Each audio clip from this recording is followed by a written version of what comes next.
Okay folks, what we have here is a 1995 VT500 Honda engine. I'll also be selling parts from the entire bike.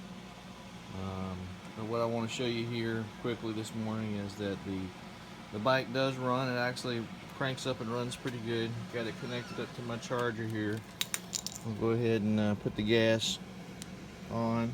It's leaking a little bit. Hopefully we don't catch on fire here.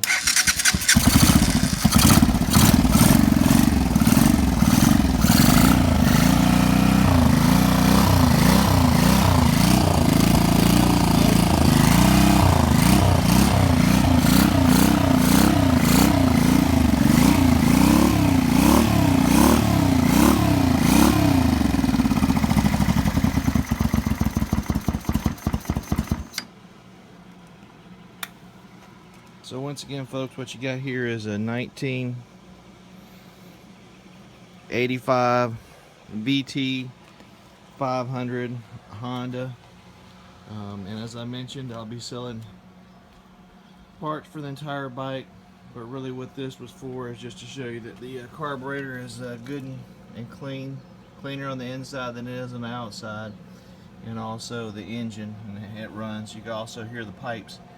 It sounded pretty good too. No smoke.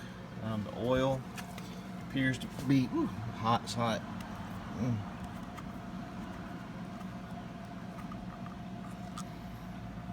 See, the oil is nice and clean. When it comes to you, the oil will be removed, but you're going to get the engine and whatever you see whenever I finally do take the engine out. If you have any questions, give me a call, 850-585-1695.